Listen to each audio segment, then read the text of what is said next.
Charlize Theron's transition into an action star needs to be talked about more, in my opinion.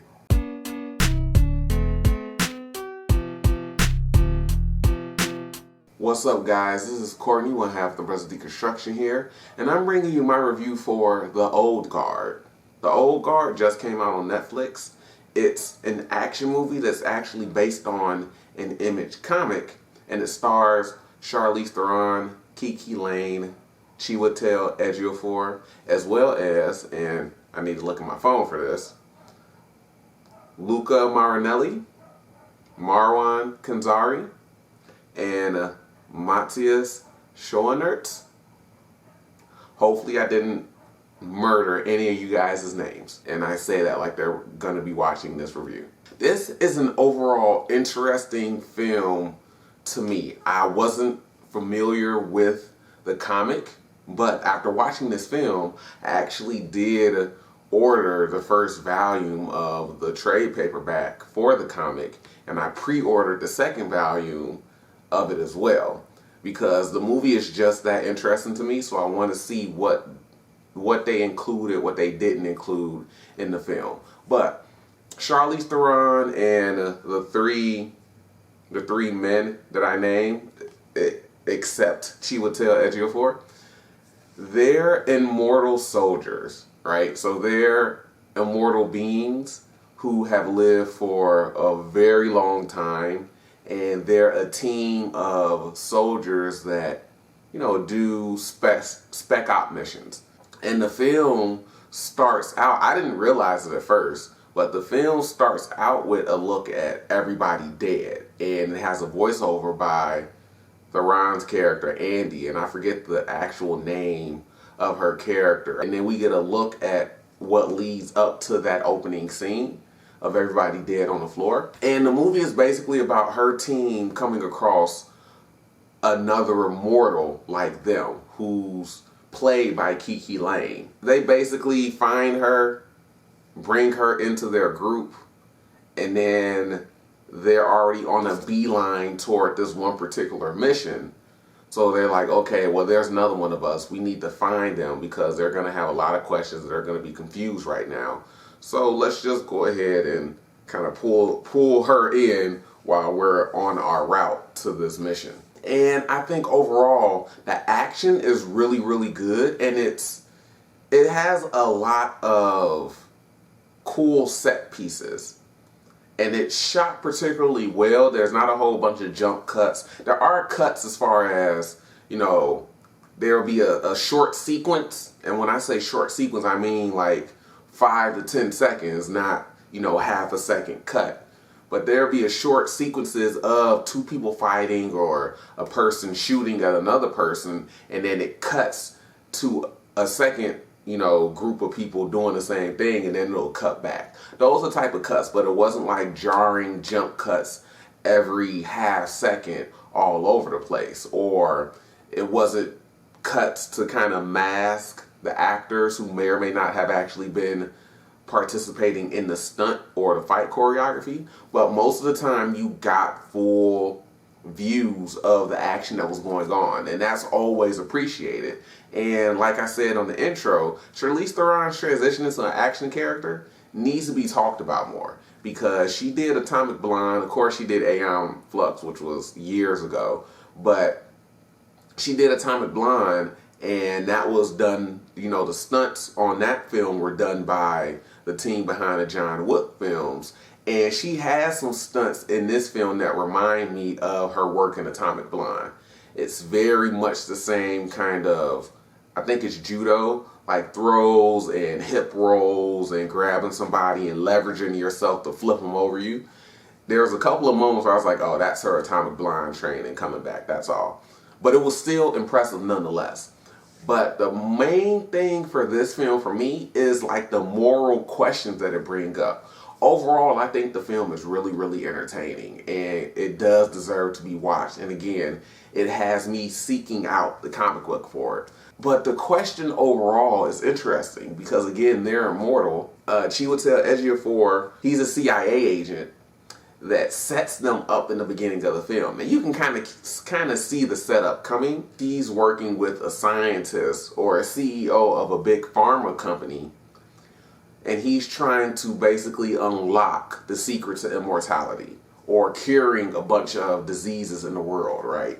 So it brings up the interesting moral question. He tells them flat out. He captures two of the party members, and he tells them flat out, the drug that I created saved 100 million cancer patients, but it killed, or 100,000 cancer patients, but it killed 1.5 million of the lab rats we tested it on. I didn't ask for their permission. I'm not asking for yours.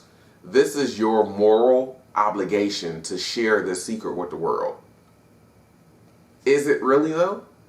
And there are conversations that characters have in the movie, like Matthias's character, I believe he plays Booker.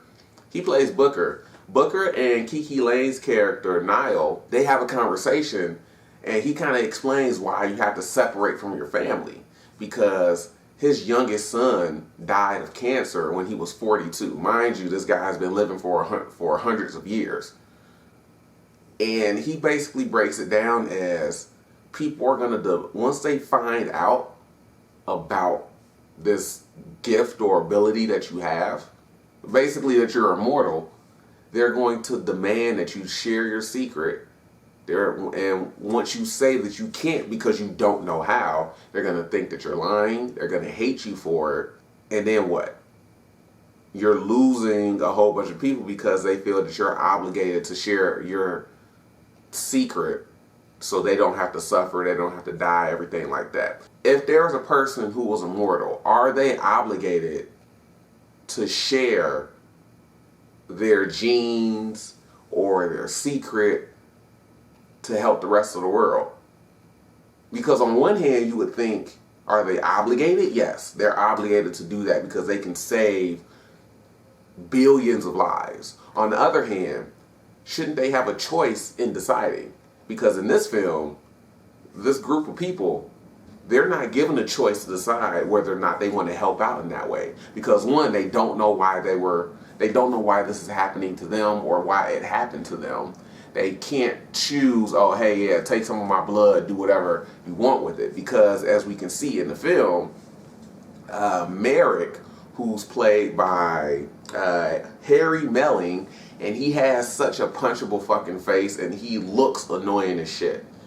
Look, I guarantee you look at this dude, you want to fucking punch him. I wanted one of them to fucking drop kick the shit out of him. As always with pharmaceutical companies, it's about profits, which, I mean, on one hand makes sense. They're a business.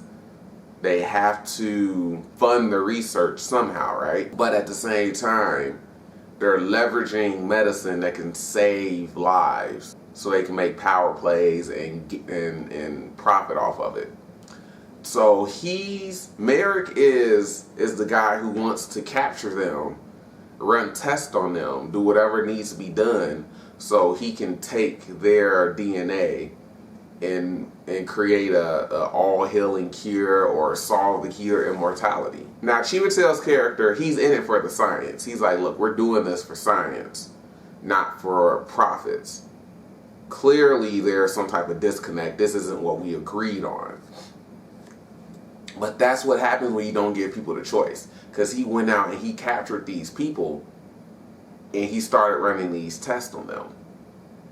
So overall, I think it's a really, really interesting movie. I think the acting overall is really good. I think Kiki Lane does a good job as well. She's a newcomer. She's most well known from If Beale Street Could Talk. I think there are some moments where her delivery is a little too deadpan, but I think for the most part she pulls off the performance. Especially, her being a Marine that's killed in action and then she survives it. I think her death scene is really, really powerful, and well, I don't want to say powerful, but it's a really, really compelling scene because as her character is dying, you can see her struggling to try to hold on. Her character gets her throat slashed, and her partner comes in and is basically like holding the wound closed, or trying to hold the wound closed.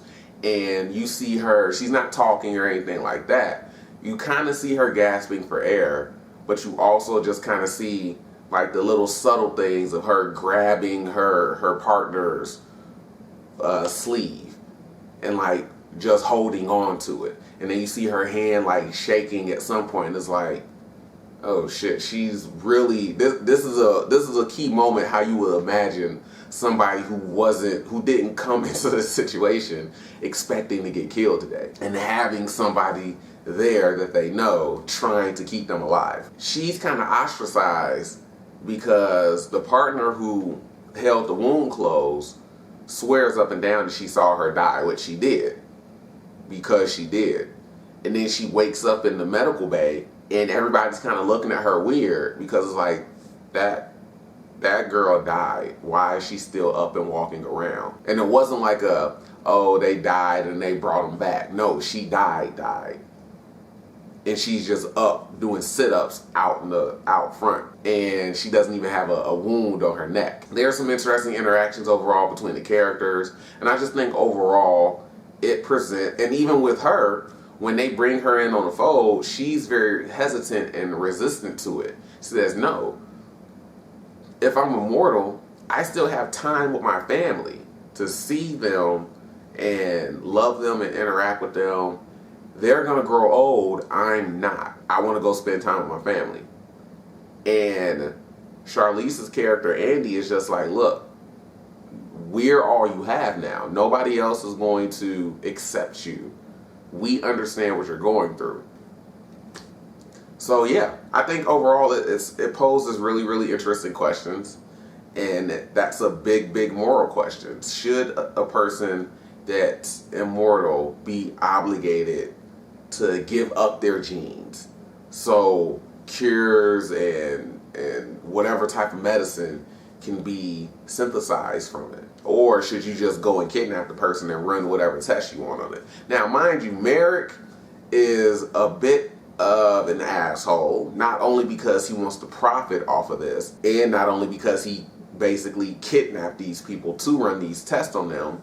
He kind of enjoys the fact that he's going to be torturing them while doing it, because he even says at one point, I will slice chunks out of you until I get what I want. But yeah, I say check it out, and it's a very interesting conversation to have.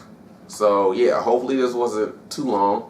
Every time I say that, it's always way longer than I wanted it to be. But yeah, guys, check out the review.